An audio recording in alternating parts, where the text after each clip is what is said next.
আসসালামু আলাইকুম। হঠাৎ করে কাউকে কিছু না বলে এমনকি আফগানিস্তানের স্থানীয় সেনা কমান্ডারকেও আগাম কোনো তথ্য না দিয়ে মার্কিন সেনারা যখন প্রায় ২০ বছর ধরে আফগানিস্তানে তাদের সবচেয়ে গুরুত্বপূর্ণ স্থাপনা বাগরাম বিমান ঘাঁটি ছেড়ে চলে যায়, তখনই রহস্যজনক সিদ্ধান্তের ব্যাখ্যা এবং অন্তর্নিহিত কারণ অনেকেই বুঝতে পারেনি। মার্কিন সেনা মোতায়েনের পেছনে কারণ হিসেবে যুদ্ধবিধ্বস্ত আফগানিস্তানকে পুনর্নির্মাণের কথা বললেও শেষ পর্যন্ত আফগানিস্তানকে আগের চেয়েও আরও বেশি অরক্ষিত রেখেই মার্কিন সেনারা সটকে পড়েছে। ঘোষণা এসেছে ইরাক থেকেও এবছরের মধ্যেই সেনা প্রত্যাহারের। বিডিভিউজ ইনফোটেইনমেন্টে স্বাগত জানাচ্ছি তাসনিম হুসাইন। কী কারণে হঠাৎ করে একসময়ের হটস্পটগুলো থেকে মার্কিন সেনারা চলে যাচ্ছে এবং বহির্বিশ্বের সেনা প্রত্যাহারের পর কীভাবেই বা মার্কিন স্বার্থ সংরক্ষিত হবে, সে বিষয় নিয়ে প্রতিবেদনটি তৈরি করেছেন আহমদ আবদুল্লাহ।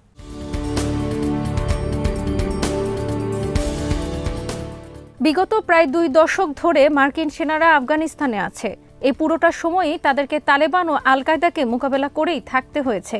এই লম্বা সময়ে তালেবানদের মোটেও নিশ্চিহ্ন করা যায়নি, বরং প্রকারান্তরেও তালেবানদের হাতেই আফগানিস্তানকে তুলে দেওয়া হচ্ছে। মার্কিন প্রেসিডেন্ট জো বাইডেন আফগানিস্তান থেকে সেনা প্রত্যাহারের বিষয়ে আর বিন্দুমাত্র বিলম্ব করতে রাজি ছিলেন না। তার মতে আফগানিস্তানের জন্য আর কোনো নাগরিককে হারাতে চায় না আমেরিকা। পাশাপাশি আফগানিস্তানে সেনা মোতায়েন করে রাখার ব্যয়বহুল প্রক্রিয়াও আমেরিকার জন্য কার্যকর কিছু হচ্ছে না।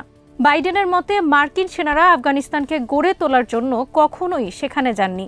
তারা গিয়েছিলেন আল কায়দা এবং ওসামা বিন লাদেনের শিকড়কে উপড়ে ফেলতে, আর সে লক্ষ্য পূরণে তারা পুরোপুরি সফল হয়েছেন।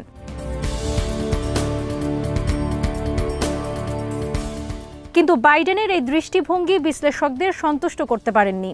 কারণ যদি আল কায়দা আর ওসামা বিন লাদেনকে নিশ্চিহ্ন করাই মার্কিন সেনা মোতায়েনের উদ্দেশ্য হয়ে থাকে, তাহলে এ দুটো লক্ষ্য আরও ১০ বছর আগেই অর্জিত হয়েছে। তাহলে তারা কেন এতদিন পর এসে সেনা প্রত্যাহার করলেন? বিশ্লেষকরা মনে করছেন মার্কিন যুক্তরাষ্ট্র আক্ষরিক অর্থে আফগানিস্তানে পশ্চিমা পরাশক্তি ঘেঁষা একটি শাসন ব্যবস্থা কায়েম করতে চেয়েছিলেন, অনেকটা ঔপনিবেশিক আমলের মতো। কিন্তু সে উদ্দেশ্য বাস্তবায়নে ব্যর্থ হওয়ায় এবং আপাতত সে লক্ষ্য পূরণের ন্যূনতম সম্ভাবনা না থাকায় এরকম হতাশা থেকেই মার্কিনিরা আফগানিস্তান থেকে বিদায় নিচ্ছে।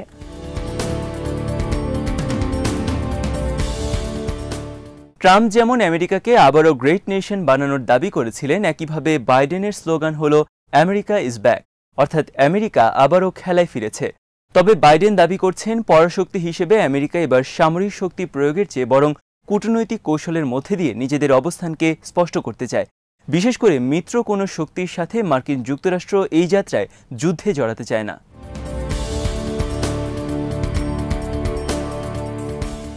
বাইডেনের এই ঘোষণার প্রতিফলন ঘটাতেই ইতোমধ্যেই ওয়াশিংটনের ইউরোপীয় এবং এশিয়ার মিত্রদের সাথে নতুন করে সম্পর্ক জোরদার করেছে। রাশিয়ার সাথেও সম্পর্ক উন্নয়ন করার প্রয়াস নিয়েছে।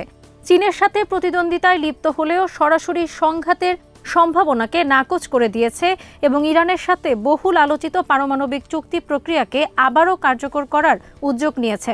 প্রেসিডেন্ট হওয়ার পর বাইডেন তার প্রথম বিদেশ সফরের জন্য বেছে নিয়েছেন ইউরোপকে।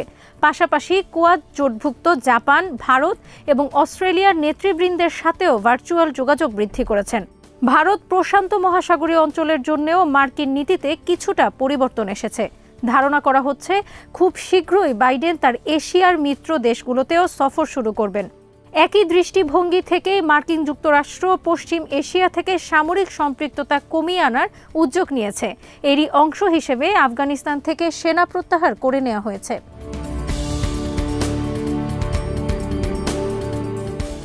মধ্যপ্রাচ্যে মার্কিন সেনা প্রত্যাহারের এ প্রক্রিয়া শুরু হবে কিনা সে বিষয়ে এখনই চূড়ান্ত কোনো কথা বলে দেওয়া সঠিক হবে না। হতে পারে এটি প্রকৃতই সেনা প্রত্যাহার, আবার এমনও হতে পারে হয়তো এক জায়গা থেকে সৈন্যদেরকে সরিয়ে অন্য কোথাও মোতায়েন করা হচ্ছে। তাছাড়া সেনা প্রত্যাহার হতে থাকলে এই অঞ্চলগুলোর ক্ষমতার ভারসাম্য কিভাবে সুরক্ষিত হবে, বিশেষ করে ওয়াশিংটনের সাথে ইসরায়েল এবং অন্যান্য উপসাগরীয় দেশগুলোর সম্পর্ক কোন দিকে যাবে তা এখনও স্পষ্ট নয়। এখনও মধ্যপ্রাচ্যে আমেরিকার প্রধান 2 ঘাঁটি, কাতারের আল উদেইদ বিমান ঘাঁটি এবং বাহরাইনের মার্কিন নৌ ঘাঁটি থেকে সেনা প্রত্যাহারের বিষয়ে কোনো কথা শোনা যায়নি।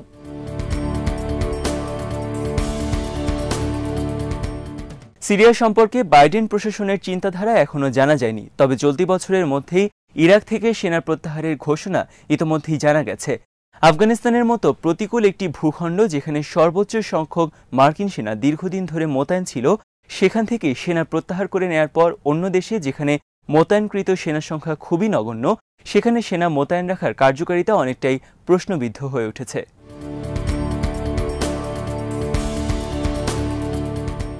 মার্কিন সেনানীতিতে বিদেশের মাটিতে সেনা মোতায়েন রাখাকে গুরুত্বপূর্ণ কৌশল হিসেবেই বিবেচনা করা হয়। এই কৌশল থেকে মার্কিনিরা আমূল সরে এসেছে এই মর্মেও কোনো বার্তা পাওয়া যায় না। অন্যান্য দেশে সেনা মোতায়েন থাকলে প্রকারান্তরে মার্কিন নিরাপত্তা এবং নজরদারির বিষয়টি নিশ্চিত হয়। তাছাড়া মার্কিন নীতি নির্ধারকেরা ঢালাওভাবে সেনা প্রত্যাহারেরও ঘোর বিরোধী, কেননা এতে প্রতিপক্ষ মহলগুলো মার্কিনীদেরকে দুর্বল হিসেবে ভেবে বসতে পারে।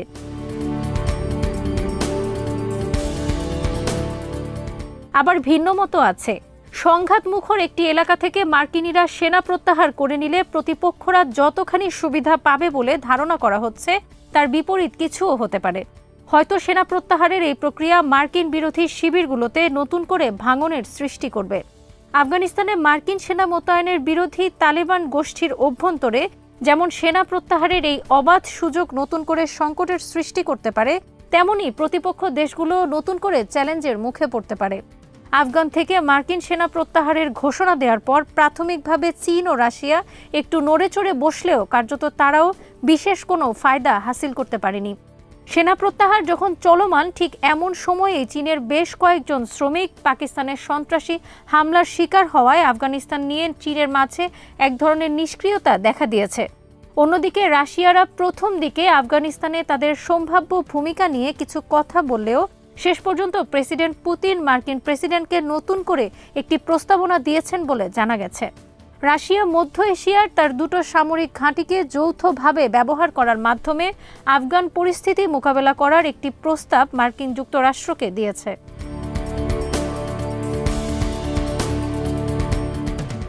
যেসব জায়গায় মার্কিন সেনারা মোতায়েন ছিল এর কোনো স্থানেই খুব একটা সফলতা পাওয়া যায়নি। অনেকগুলো দেশেই বরং কবরের নীরবতা নেমে এসেছে। মার্কিন সেনাদের এই ব্যর্থতা ইরানকে বাড়তি কিছু সুবিধা দিয়েছে। আফগানিস্তানের অস্থিতিশীলতার একটি ইতিবাচক ফায়দা নিচ্ছে ইরান। ইরাকে মার্কিনিরা আগ্রাসন চালানোর কারণে ইরাক একটি অশান্ত রাষ্ট্রে পরিণত হয়েছে। এক্ষেত্রেও ইরান সুবিধা পেয়েছে। আবার সিরিয়ায় মার্কিনীদের ভূমিকার কারণে গোটা দেশটি এখন ধ্বংসস্তূপে পরিণত হয়েছে।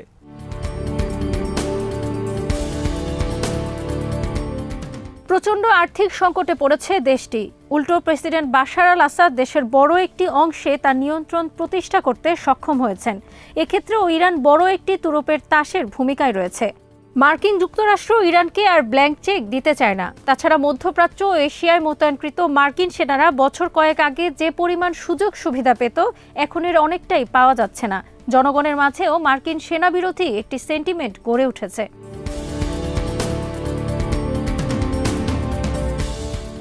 ভিন্ন একটি বাস্তবতাও আছে।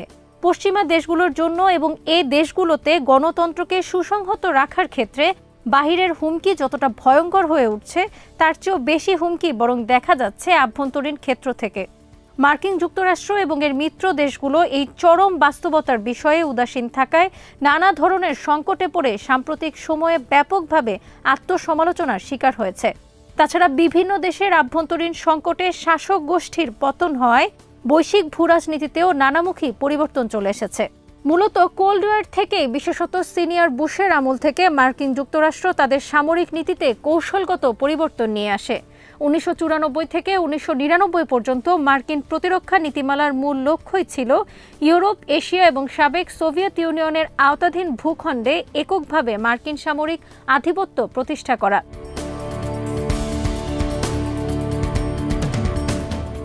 9/11-এর সন্ত্রাসী হামলার পর মার্কিন সামরিক কৌশলে আরেক দফা পরিবর্তন আসে। সন্ত্রাস বিরোধী যুদ্ধে মার্কিন নীতি নির্ধারকদের মনোযোগ বেড়ে যায়। বিভিন্ন জাতিরাষ্ট্রগুলোর মধ্যে ক্রমাগত সামরিক প্রতিযোগিতা বৃদ্ধির প্রেক্ষিতে প্রেসিডেন্ট ট্রাম্প প্রতিরক্ষা নীতিতে আরেক দফা সংশোধন আনেন। চীন ও রাশিয়ার ক্রমবর্ধমান প্রভাবকে কেন্দ্র করে এই অঞ্চলে দুটো সামরিক সংঘাতের সম্ভাবনা দেখা দিলেও ট্রাম্প সেখান থেকে সরে আসেন।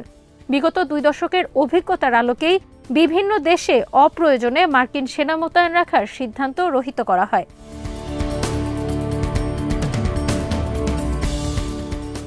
মার্কিন সেনারা চলে যাওয়ায় প্রতিপক্ষরা তাৎক্ষণিকভাবে সুবিধা আদায় করে নিতে চাইলেও প্রয়োজনীয় প্রস্তুতি ও ব্যবস্থাপনা না থাকায় তারাও ব্যর্থ হয়েছে। প্রতিপক্ষকে ব্যস্ত রাখার জন্যই বরং মার্কিন সেনার প্রত্যাহারটি এখন কার্যকর উদ্যোগ হিসেবে বিবেচিত হচ্ছে। এরই সাথে শেষ করছি আমাদের আজকের আয়োজন। সমরাস্ত্র, প্রতিরক্ষা ও কূটনীতির নানা খবরাখবর জানতে চোখ রাখুন বিডিভিউজ ইনফোটেইনমেন্টে। চ্যানেলটি ভালো লাগলে সাবস্ক্রাইব করুন। ঘরে এবং ঘরের বাইরে প্রয়োজনীয় স্বাস্থ্যবিধি মেনে চলুন এবং অবশ্যই মাস্ক ব্যবহার করুন। আল্লাহ হাফেজ।